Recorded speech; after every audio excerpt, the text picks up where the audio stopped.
Hey YouTube, welcome back to the shop for another BladesIIB video. I had a request to put out a intro to lathe video, just how to get started. So thought I would take a little bit of time and do that today. Gonna make some assumptions up front that you've already read the owner's manual for your lathe, you already have it set up, you've got it wired, and you have some basic tooling in place.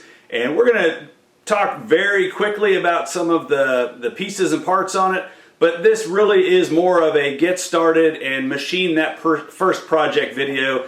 Make some practice chips, just take some cuts, get used to the mechanics, the functionality of your lathe, and then turn a quick project to get going with that. So that's going to be more the focus of this one. I know there's lots of other getting started with lathe videos out there. Don't claim this one's going to be any better than those, so my recommendation is watch them all. Get some different perspectives on how to get started with your lathe and really find out what resonates with you, what's going to work with you. So hopefully you do find some great value in this one. Of course, some safety up front. Make sure that you are wearing safety glasses at all times in the shop. I'm going to put some hearing protection in here in a moment because the lathe, just as you're cutting and starts to make squeaking noises and everything else, I try to wear hearing protection all the time when I'm in the shop as well. I would recommend that. And as I'm sure you've seen and read before, chuck key safety is super important. So there are only two places in the shop that the chuck key should be, and that is either in your hand or hanging appropriately in its resting place, which for me is on my tool holder on the lathe. We'll take a look at that here in a moment. Make sure that you are never leaving a lathe chuck key in the chuck. Just can't say that enough, can't reiterate that enough. As for clothing, I've seen recommendations for short sleeves. Obviously, you want to make sure you don't have anything dangling that's going to get caught up in moving machinery. I prefer to wear coveralls, that way I don't have any shirt strings hanging out, anything like that. They are long sleeve. The sleeves are snapped at the end and they have minimal hanging off of them. But for me, that's chip protection, so it is a bit of a trade-off. You do have long sleeves, but you get hot chips flying off and that lights the hair on your arm on fire. That's going to be a distraction, which in my opinion causes some danger as well. So I recommend long sleeves. Keep yourself protected from hot chips flying off of there. Bottom line, wear clothing that isn't going to be hanging, isn't going to get caught up in your machinery. Every machine is at a different height, different angles. So just make sure you're being extremely safe in your shop. That is number one. All right, let's jump right into this and let's take a look at this particular lathe. The basics, the functionality, where the levers and the switches and the buttons are. Make sure we have a good understanding of that. And then we're going to start making some chips to practice, and then we'll eventually get into a project. Let's turn around and take a look at this lathe. All right, this particular lathe does have a digital readout. That is the DRO up here. You may or may not have that. If you don't, that's perfectly fine. It's going to work well without it. But as you see and hear me operate this lathe, you may hear me reference my DRO. You may hear me reference zeroing out one of the axes. And just to clarify, having a digital readout, a DRO, does not make this a CNC lathe. There is nothing controlling the functionality of the X and Y axis other than the power feed on the lathe, but it is not connected to a computer that is numerically controlling the cutting functionality of the lathe. That is still manually controlled. The digital readout just saves you having to read off the dials, count numbers of revolutions as you're looking. The Z axis is the carriage feed. So let's take a look at what I'm moving there with the Z axis. That's moving my whole carriage back and forth. And the X-axis is moving the cross slide. What does that look like? That's moving this cross slide right here. This is the compound, and on this particular lathe, the compound is not connected to a digital readout, so for that one, you are reading right off of the dials on here. Just to clarify, that digital readout, it's reading exactly the same as if I read the numbers off of these dials. It just gives that to me in a digital format, a little bit easier to read, and I don't have to count revolutions on this. It will measure in full inches and just give me a continuous readout as I move across or as I move the carriage back and forth. As I'm taking a cut, I can quickly come over here, and wherever I just finished a cut, I can zero that out. I can move that again, take another 300th thou cut. I can zero it and I can measure again from there. When I say I'm zeroing out my DRO, that is all I'm doing is hitting those buttons to give myself a good clean reading. Bottom dial off of there is the tack. So on this lathe, I do have it set up for a digital tack to tell me the RPM, and even spinning it by hand, you can see I can get that to register what RPM I'm spinning. We'll take a look at the variable speed of that in a minute when we get down here and look at the controls. So let's take a look at those now.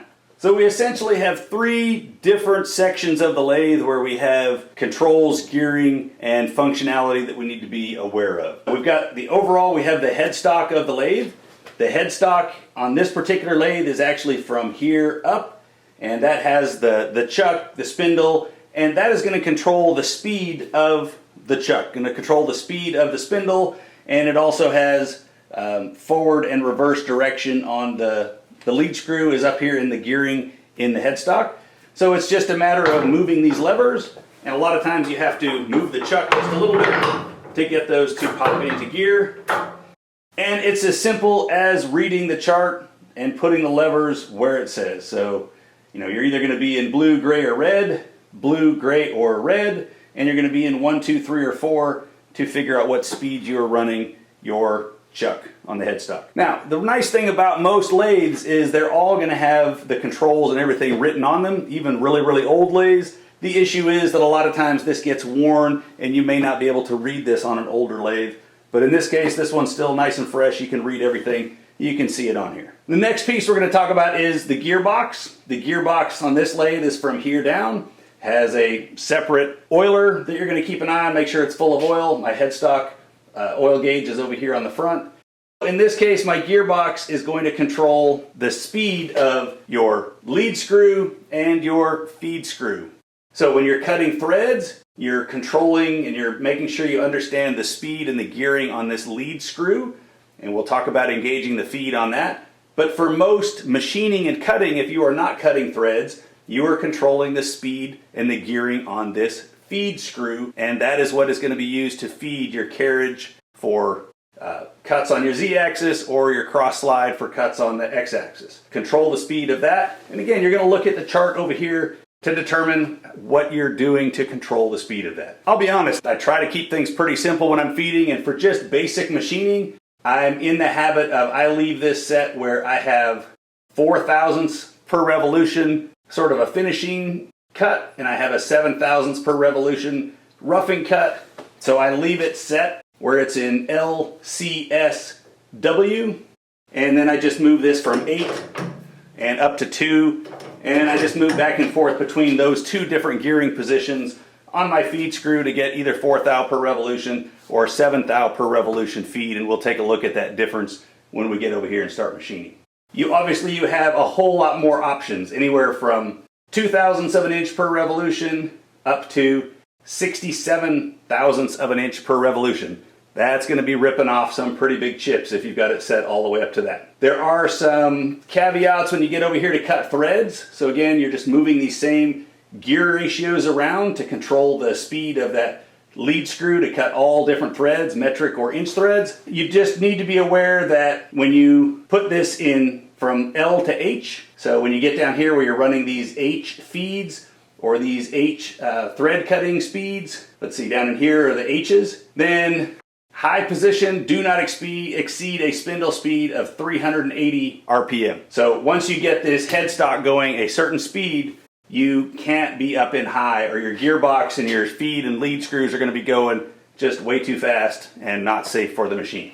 So make sure, most lathes are going to have some limitation where you can be in high or low. Make sure you're aware of that for your particular machine. So again, we've got our headstock controlling the speed of the chuck. We've got our gearbox controlling the speed of the lead and the feed screws. You can look on your chart to figure out what feed rate you want to have. And again, the feed rate is going to be the same no matter what RPM you're running. It's going to be that many thousandths of an inch per revolution of the chuck, no matter what speed it's running at. Other functionality we have here, let me get this into gear. On this particular lathe, it's set up with a jog function so that if you need to get to the easy access to the chuck key or have it pointing easy direction, you can just bump that jog function and you can see the chuck move a little bit there, or you can jog that backwards.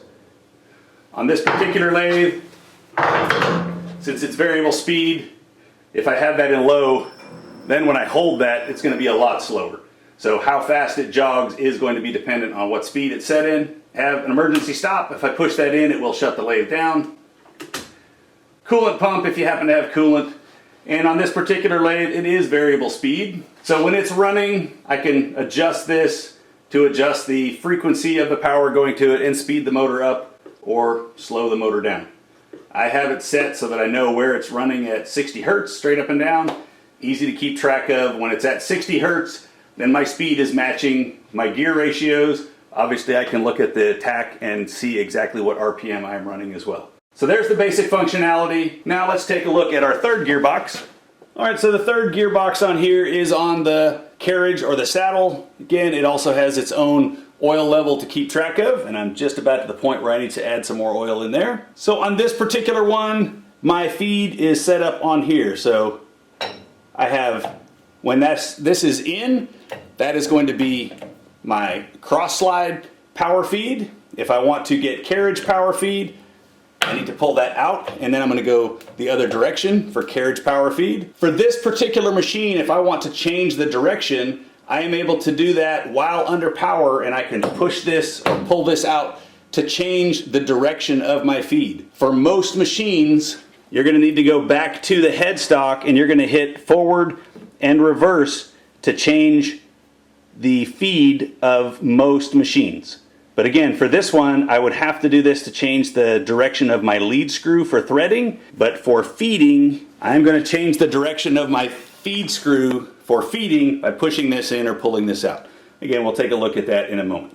This one, I have an oiler on here so I can automatically oil the ways. Otherwise, you do want to make sure you keep your ways oiled. I have my half nuts to engage and disengage. So again, this is engaging and disengaging the feed screw when we are feeding, most machining. This is where I'm going to engage the half nuts for threading. And we have a thread chasing dial. Let's take a closer look at that. So the thread chasing dial, when you're cutting inch threads on this particular lathe, I'm able to engage and disengage the half nuts to be able to get my thread to go back into the same place. And the way you do that is you engage the thread chasing dial, you engage that gear onto the lead screw. As it turns, it's going to turn this numbered dial, and this tells me, based on the number of threads that I am cutting, where I can engage the half nuts to make sure that I stay in that exact same slot for repeating thread cutting. So for this number of threads, any position, I've got all 8 choices to pick from. For 2, 6, 10, 14, etc., I can only go on a non-numbered position. 3, 5, 7, 9, 11, odd numbered threads, I can go on any numbered position. So you have choices for where you're going to thread. Let's take a look at what half nuts are. All right, so let's take a look at the half nuts. When you are doing regular machining, regular feeding, you're using the feed screw. When you are threading, you're going to engage the lead screw, and the way you do that is these half nuts. And it is called half nuts because it's literally a big nut split in half, and it comes and it clamps around that lead screw, and it now totally engages it, and now your carriage is going to move based on the power and the speed of that lead screw. You can put this piece and you engage this gear onto your lead screw as well. When that is engaged, now that's going to spin the thread chasing dial. So now your thread chasing dial is going to spin, and that's what keeps everything timed. So now your thread chasing dial is connected to this lead screw. Your half nuts are engaging and disengaging with that lead screw. Everything stays timed together to make sure that you end up back in and out of that same thread groove when you're cutting threads. So that's the basic functionality of the lathe. You can see for my particular setup, I've got my chuck keys mounted on this tool tray. I keep my drill chucks, my live centers set up on this tool tray, and most of my quick change tooling is set up on there as well. You want to make sure that you have your tools in a safe place. On this particular lathe, I put up a little stop here so that I can put a couple things on the headstock, put a rubber pad here. You want to make sure that nothing can fall into that moving chuck when your lathe is in operation. So make sure everything is far enough away from that, can't move. So I've got my tools set up there. Now let's go ahead and get a piece mounted in our chuck. We'll get a basic tool set up, make sure that that's on center, and then let's start making some chips. I happen to have a piece of hex kicking around. That's going to work just fine. A 3-jaw chuck is probably the most common thing you're going to use to hold your work pieces. I happen to have a collet chuck that I use a lot of times as well. And I also have a 4-jaw chuck, but if you're just getting started, I recommend a 3-jaw chuck. It's nice. It's automatically going to center your piece in there for you. 4-jaw chuck, you're going to have to dial that in, and that's not the complexity you're looking for when you're just getting started. to make some chips. So we got that snugged up in there. Chuck key back in place. I happen to have carbide tooling. Whatever tooling you have, it's going to work just fine. We're going to use this same tool bit for most of what we're going to do today. We may switch it out when we need to get some different angles on there. Again, lots of other videos on tooling. Assume you already have some basic tooling that you've decided you're going to use, but we will make sure we get that on center. So my quick change tool post is nice because it's automatically going to repeat and put my tools back on center for me. But when you're setting one up for the first time, quick, just use your tailstock. Just go in there, turn your tool rest, use your tailstock, make sure that your tool is on center for when you're cutting, and then you can get that line back up. A lot of people like to keep their compound at different angles. I choose to keep my compound at 45 degrees. So again, there's my compound. I tend to keep mine at 45 degrees. What that does for me is it keeps my cross feed well back this way for most of my machining. It keeps it covered up. It keeps chips and everything else off of my ways. And it keeps this well out of the way of my tailstock so that it's not bumping into my tailstock and getting in the way. A lot of other people will always keep it at 29.5 degrees for threading. Again, all personal preference. You'll be able to find what works best for you. Lots of different opinions on that. Not here to debate one or the other which is better. Find what works best for you. Alright, so last step before we make some chips is I recommend you have some type of a machinist calculator, some type of an app to control your speeds and feeds. Of course, you are welcome to pick up the Machinist Handbook. Highly recommend it. I've had this copy of this handbook for over 30 years now. It is a great reference. Everything you want to know about machining in there. Sometimes that can be a little cumbersome to look through when you're in a hurry. Again, what I use is the Machinist Pro app. You can see what that app looks like if you're going to go buy that from the App Store. I'm not affiliated with them. It has worked well for me, so I would recommend it. What you're going to get from that app is you're going to go in here, you can look at speeds and feeds. So right now we're doing turning calculations. We're going to choose a material. We are turning non-ferrous, aluminum bar. We're using carbide. This is 1.25 diameter. So we can spin that up to 5,500 RPM. We're not going to turn it that fast, but we could go that fast if we wanted to with our tooling. We're going to turn a little slower than that. We're going to go at 1,200 RPM is where we're going to go ahead and turn this today. All right, I've got it set up. You'll be able to see where my hands are, what controls I'm manipulating on the lathe. That's what this is all about, not about watching me make chips today necessarily. We'll turn that around when we make a part to finish it. And I'm hoping I can go and overdub this video because you're not going to be able to hear me very well when the machine is running. So we should be able to overdub this, and I'll talk through what levers I'm hitting and what we're doing on the machine as we're testing this out. And this is what I'd recommend to anybody getting started, is get comfortable with the controls on your machine. Get comfortable moving all these levers, moving everything. Watch it start, watch it stop. Get really comfortable with that. Spend a couple hours doing that before you even try to make your first part. Don't worry about surface finish. Don't worry about how well your tool is cutting. Make sure it's cutting safely. You don't want tools that are too dull and binding or grabbing. But as long as it is cutting sufficiently, just really get in there and get a handle on how your machine operates. All right, we're going to put this at 1,200 RPM, and I've got my feed set right now at 7,000ths of an inch per revolution, so I've got it on my faster feed. That is tightened up in the chuck. We have clearance. I want to make sure that I know where my chuck can move to, so if you have anything, especially your first time getting used to your setups, always double check. So I can put that in neutral, and I know that the first thing that's going to hit on here is going to be the tip of my tool is going to hit the chuck. I can come over here and I can set up this stop right here. So let's go ahead and do that. So I have that carriage stop tightened up. So now, even if I accidentally get my feed going the wrong way, I leave my feed on, it is going to hit that before anything can hit my chuck and cause any kind of a fatal crash or a bind. If I change this tool out of here, I would need to double check that. But for right now, with this tool engaged, I know that that can feed over as far as possible and it's not going to hurt anything. Encourage you to do that until you get used to your lathe, get used to running things, use all the safety features you possibly can to keep yourself from having any kind of a crash. So again, I will overdub the audio on this, but just to get us kicked off, we're going to start the lathe. We've got forward and reverse to get that going. And in is my cross feed, so I'm going to be using this lever down And that's going to make my cross feed go. We're going to face the part off first, and then we'll do some turning to cut it the other way.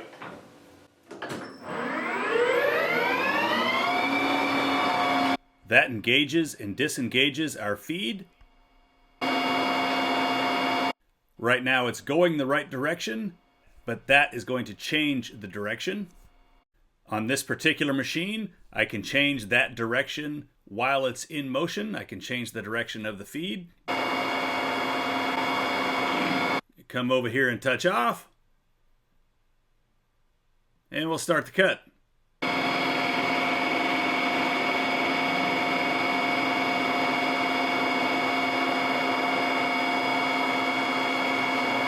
Feed in a little more, take another cut.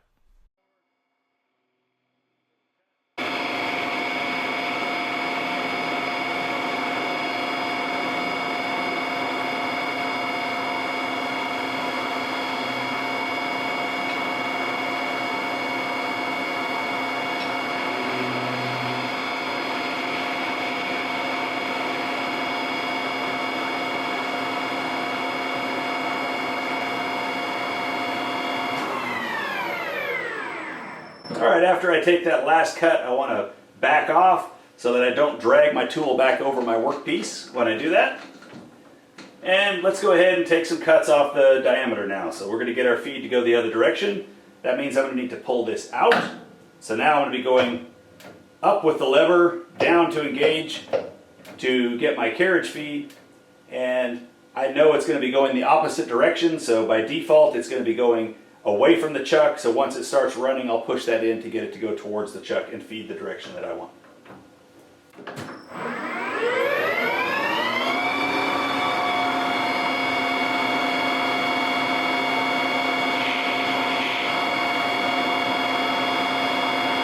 Gonna set my depth of cut, engage the feed, change the direction so it's going the right way, take my cut.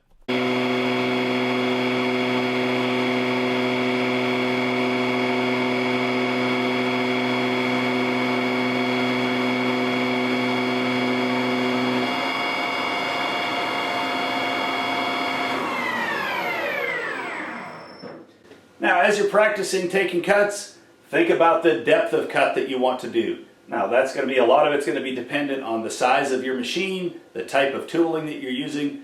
Start with 20 thou cuts. So again, I'm going to use my DRO. Here's a chance where I'm going to zero that out, and I'm going to turn that in to take 20 thousandths off the diameter. Make sure that you understand whether your dials, your DRO is reading a cut off of the diameter or a feed straight in. So for right now, if I want to take 20 thousandths off the diameter, I'm actually only feeding my cross slide in 10 thousandths of an inch. 10 off each side is 20 off the diameter. So I would start with 20 thou cuts and then work your way up. Find out where your machine feels good. It'll depend on the type of material. This is aluminum with a carbide cutter on a large enough lathe. I can easily take 250, 300 thou cuts and it'll still cut fine. So I'm going to go ahead and take a 20 thou cut right now, and then we'll try taking one at 150, and you'll probably hear a little bit of difference on how the lathe is running.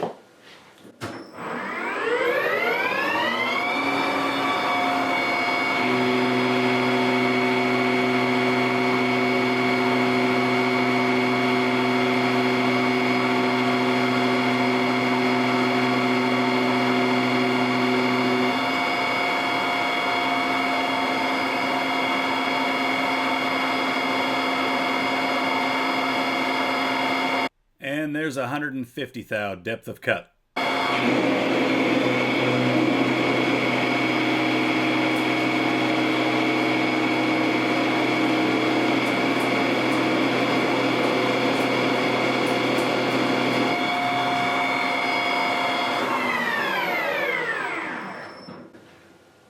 So I was cutting a hex so you can hear that quite a bit. Now I've gotten rid of the hex off of this. We'll take another 150 thou cut and you'll be able to hear that. Again, you can just hear the lathe work a little bit. We'll go ahead and take 200 off this time. You'll hear the lathe work a little bit more. And that's what you're listening for with your own machine to help you determine what's a good depth of cut that you're going to be able to take. And that will change depending on the material. Also notice how many chips were coming off of there. And those chips are hot. That's why I like long sleeves. My hands are back here out of the way, but those chips are hitting them as you're reaching into dials, and you don't want to be burning yourself and then making erratic movements if you get a hot chip somewhere. So let's take a 200 thou cut.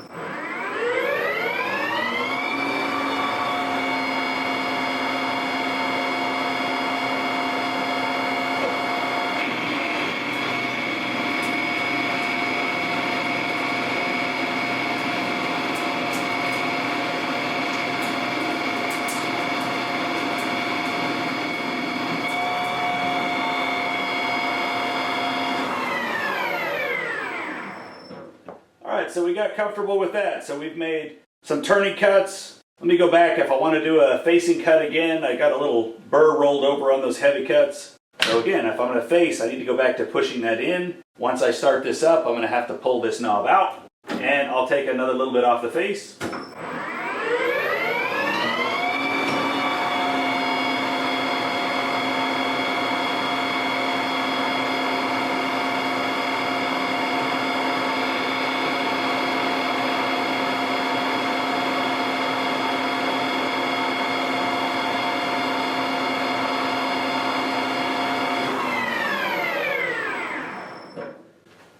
And that would be my recommendation to get started, is just continue doing that. You're just making chips. Don't worry about measuring anything right now. Get used to reading numbers off your dial. If you want to grab a micrometer out or grab your calipers and just check that, hey, when I take 30 off of here, I know that that's 30 off the diameter or 30 off of the radius. Make sure you understand how your machine measures. But don't worry about trying to be precise and hit a size. Just get really used to operating these controls. Where do my hands need to be safely? Where do I need to be so that when something is happening, I'm comfortable doing that? You know, understand where's that brake? How can I get to that brake in a hurry if something does happen? Just get really used to where your hands need to be in operating these dials. You don't typically have power on the compound feed, so that is a hand feed item. If you have a boring bar handy, we'll grab one. Maybe you can try doing some hand feeding on that and get a sense of what that feels like. So just for where my compound is set up right now, a boring bar is going to work. We're actually going to go spin this in reverse. So try something a little different. We're going to spin the lathe backwards, and I'm going to feed this by hand on the back side of my tool piece.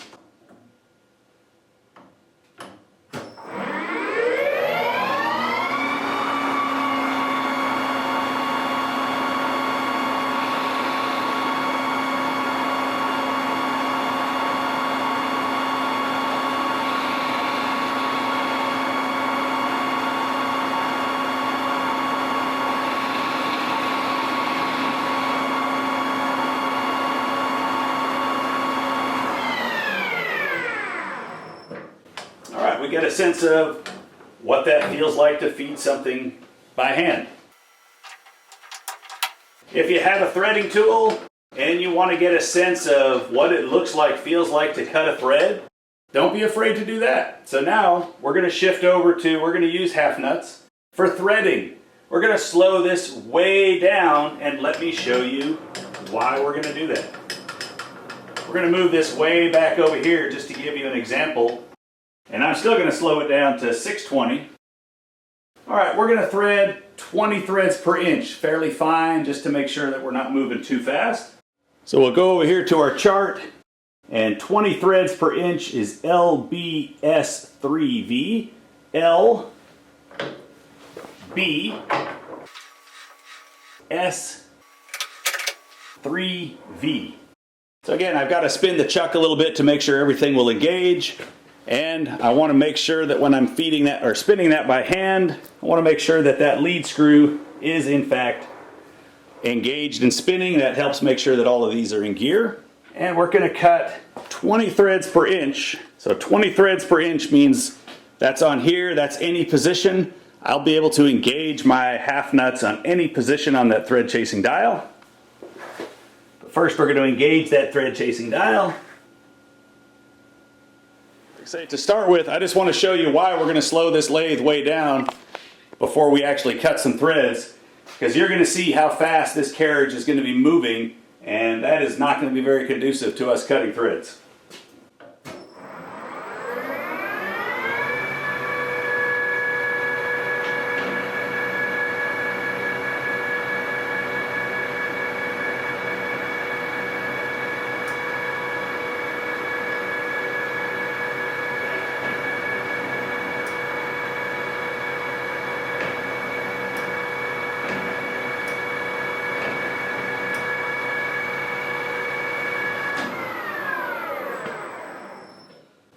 So that's not crazy fast, but that is still fast enough that it's going to be hard to stop in a groove and when you were threading. So we'll take a closer up look at threading here in a moment, but let me take the first couple of cuts on this thread, and again, you can watch how all these controls are moving and what's happening.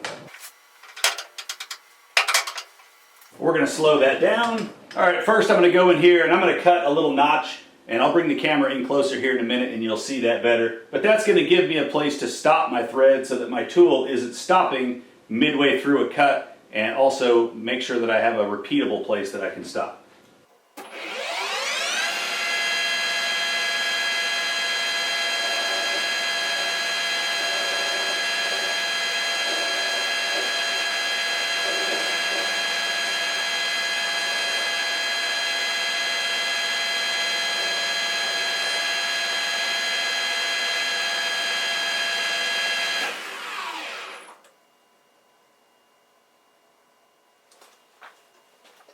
Alright, we'll use a little bit of cutting oil on there. And like I said, I haven't turned this to any specific diameter. We're not cutting a thread that we're going to fit a nut onto right now. We're just cutting a thread to practice engaging, disengaging half nuts, getting ourselves back in the exact same groove. So again, we'll take a couple cuts, we'll look at what the controls are doing here, and then we'll bring the camera in closer and you'll see what it's doing to cut that thread. I can engage on any position on these half nuts. I'm going to start with a 15th thou depth of cut. And I'm going to turn that until I get into my groove. I'll disengage, I'll back the feed off, and I'll come back out.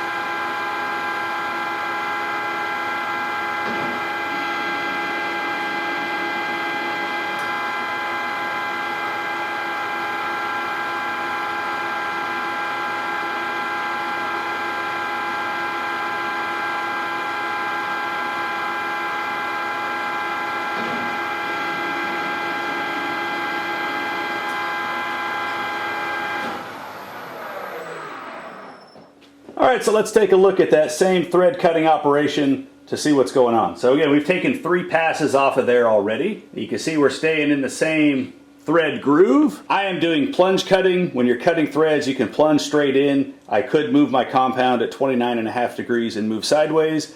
You can read all about the differences in doing that. For right now, I'm just plunge cutting in. So I left off at 35 thou deep on my cut. So we're going to go into 40 thou. We're going to take 5 more. And with cutting a thread, I started out at a 15th thou depth of cut. Now I'm only doing 5, and since it's cutting off both sides, you're going to see it's taking a pretty decent cut. So as you go deeper and deeper, you need to take less and less off the diameter, and you're still taking a pretty significant cut. Lots of different tables on, how many passes to cut different depth of threads, so you can read all about that. This is, again, the functionality, the practice of it. There's the groove that I'm going to stop in, so that's where I need to disengage my half nuts. So you'll see that I want to have my tool in that groove, so when I disengage the half nuts and my piece is still spinning, my tool's not cutting anything while it's in that groove. It's not stopping partway through a cut.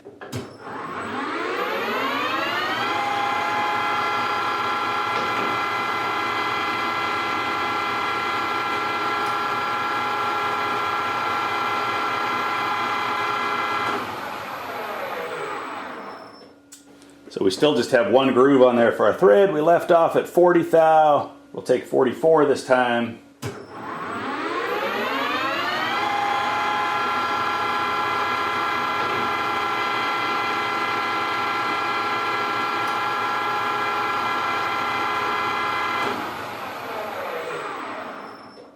We're back in that same groove, and again, this is at 380 RPM we're turning. You can see how fast that cut across there on that thread and how little time you have to disengage in that notch. Imagine if I was still doing 620 or the 1200 RPM that we started with when we were machining, or that 5500 RPM that the calculator told us. There is just no way you'd be able to stop in that groove. So again, speeds and feeds, there's recommendations out there, and then there's what you can practically do when you're not running a CNC machine where the computer's doing it for you.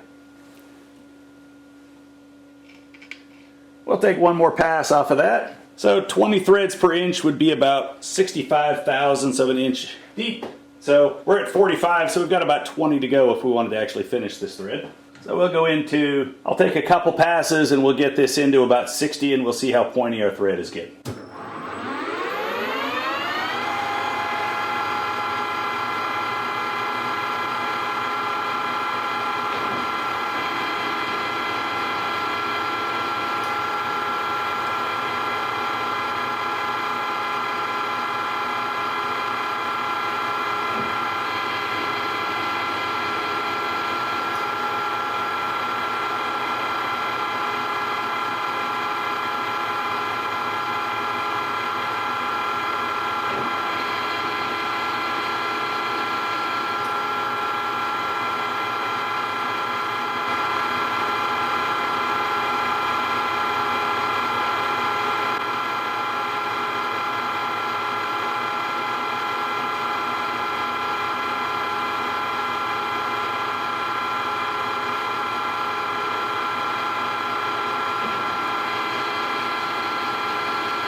Alright, so that's cut our thread down to 60 thou depth of thread. Again, we're just here practicing making chips, so we don't have any kind of a nut that's going to spin on this diameter to spin on there, but get to test our tooling out, we get to test our gauging and disengaging the half nuts. Great practice to be able to do something like that. So we've got our machine fired up, we've tested our speeds and feeds, we've worked our levers back and forth, we tried cutting a thread. Now let's just make a little practice part and we'll call it a day. We'll say that that is some good intro to the lathe and some good basic practice to help you with your skills on the lathe. So I'm going to disengage my thread chasing dial and I'm going to put my speeds and feeds, or my feed, back to non-threading. So I'll disengage that lead screw, re-engage my feed screw only.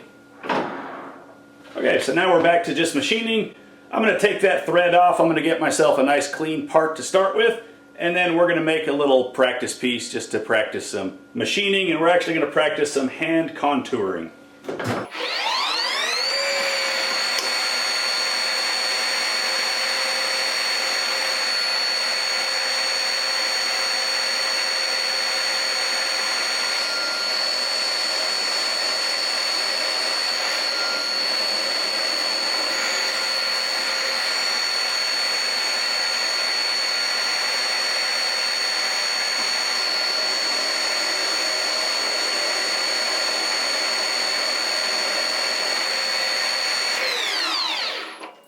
Alright, so that has our piece cleaned off, and now we're going to go make our part. So what we're going to make for today is a chess piece. So we're going to make a pawn. I have never made one before, so we're just kind of making this up as we go along. Again, just a freehand project, something, you know, the individual who asked for this video about getting started on the lathe says he's going to try and make some chess pieces, so we'll try and make a pawn real quick to see what that looks like. So I'm going to use my digital readout, and if I was going to make more of these pawns, I would want to have some repeatability.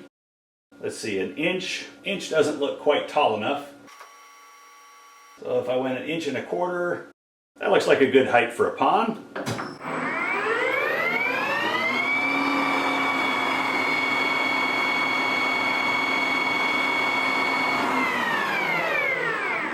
Alright, I'm going to put a little mark there at my 1.25 inches.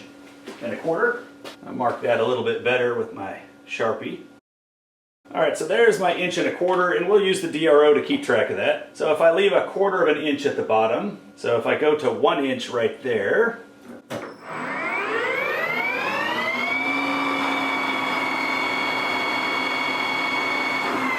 we're going to let that be our base, and so I'm going to basically make a little bit smaller diameter. I'm going to make a ball head, and then I'm going to radius that down to connect where my ball head ends and to this piece, and then we'll part that off, and that'll essentially be our chess piece. So that's roughly the plan.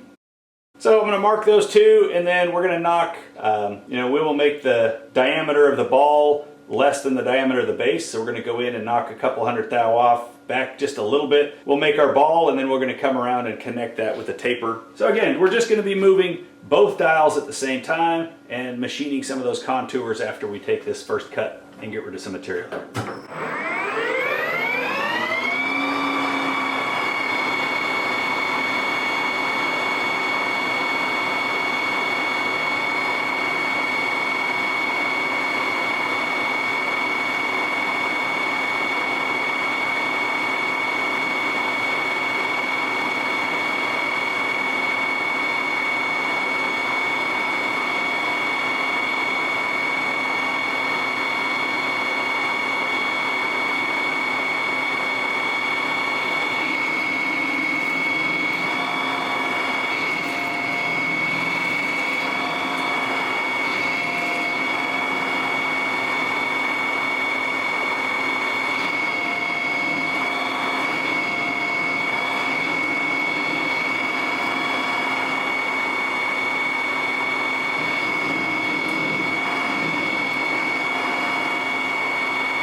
Definitely for a first project, chest pieces are going to be a challenge, but let's touch that with a file. Let's see if we can't clean that up just a little bit.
Taking some shape.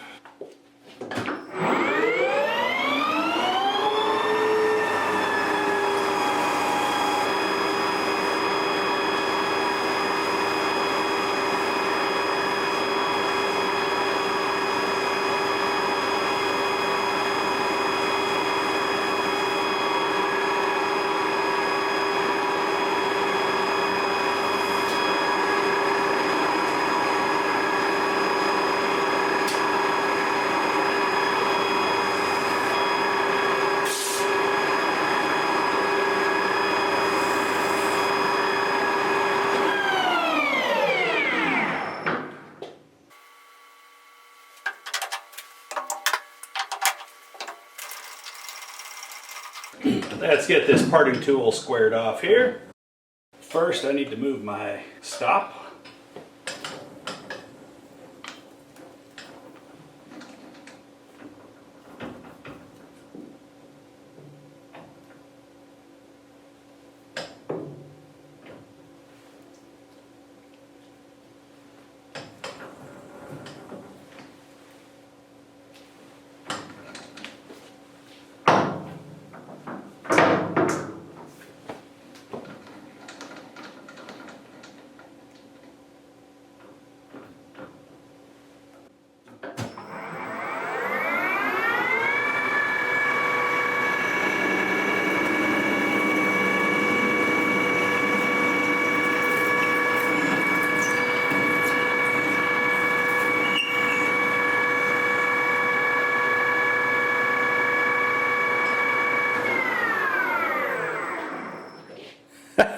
Well, I don't think I'm going to win the prettiest pawn competition by anybody making a chess set. I'm sure there's a lot of other people out there that can make that look easier than I just did. But I've never made one before. It was a good way to practice doing some freehand radiuses, some inside and outside curves, doing that freehand. So good way to get some of that freehand turning your wheels practice. And that's what this video was all about, was just getting comfortable, understanding your machine, understanding how to control it and how to operate it. Hey YouTube, I think that's a good place to wrap up this video. So once again, thank you for watching. I hope you're taking away some good tips on how to get started with your new lathe. and just how to run it, how to get comfortable with it. My best recommendation for you is just get in there and start making some chips, turn the wheels, get really comfortable with everything before you even start that first project. When you do start the first project, pick something simple. Rather than chest piece, I think I'd probably recommend, maybe just a threaded shaft, maybe make some screw jacks. I have those in another video. You can turn the outside diameter, maybe thread a hole, practice just with some threaded rod, turn some little pieces, make some little screw jacks, something like that, maybe an easier project than a chest piece.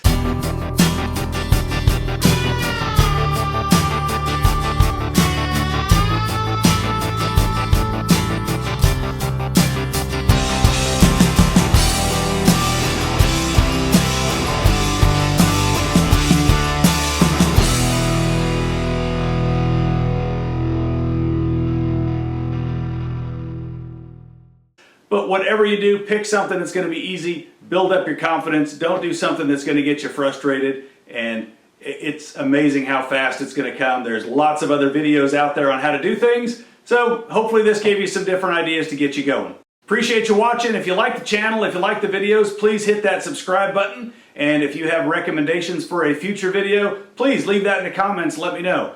This is the second video I've produced or put out there based on a recommendation, and happy to take other requests and get some other videos out there. I want to make sure I'm providing some content that's valuable to you, and I'm always looking for new ideas on what to work on in the shop. Until next time, hope you're making some chips in your own shop. Take care. We'll see you soon.